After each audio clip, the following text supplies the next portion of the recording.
સંત વિરલા જોણતા, અલગ ધણીને આરાધતા અને આરાધે ધણી મારો 5 વર્ષે પુત્ર જન્મતા અને 25 પારણા બંધાવતા, 100 વર્ષે જેનો સગપણ થાતા ને 1000માં પરણાવતા, 5 વર્ષે આપણે બધા વિચાર કરીએ 9 મહિને પેદા થાય છે તો આ 5 વર્ષે પુત્ર ચમ આવે એમ આમ વિચારવા જેવી બાબત નથી.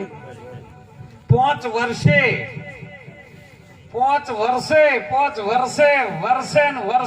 જે વરહે ને એમાંથી એક પિંડ બનાવ્યો છે. આકાશમાંથી તત્વ વર્ષું, અગ્નિમાંથી તત્વ વર્ષું, પૃથ્વીમાંથી તત્વ વર્ષું, જળમાંથી વર્ષું અને વાયુમાંથી વર્ષું. આ 5માંથી વર્ષું એટલે એક બિંદ પડ્યું, બૂંદ, અને એમાંથી પુત્ર જન્મ્યો.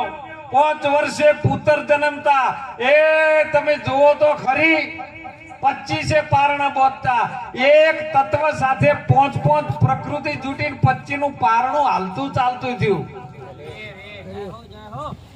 5 ભૂતોથી શરીર બન્યું પણ હાલતું નતું.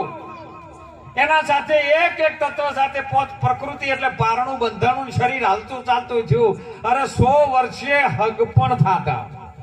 100 વર્ષે સોહમ નામનો શબ્દ જયારે પવન ચાલુ થયો ને એટલે પછી હગું છું તમારું શનું, જીવ ને માયાનું. પેલા ભૂલી ગયા, જોથી આવ્યું ને એને ભૂલી ગયા. જીવ માયા સાથે જેનું હગું થઈ ગયું અને 1000 પરણાવતા. કેમ?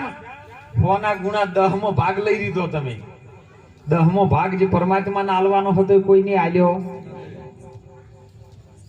હોય ગુણા 10 કરે ને એટલે 1000, અને 1000 જેના લગ્ન થાય ને પછી આરી ગોઠ જમી જી છે. હવે કના વસૂટે એમ જ છે કો. હે આગળના નર નારી એવા હતા, એક આસને પોડતા, કરમ કે ધર્મ તેદી દોનું નતન નજરૂનો ફળ લાગતા. તમે જોજો, વિચાર કરજો, આગળના યુગમાં જેમ હતું ને એમ અત્યારે આવ્યું છે પાછું.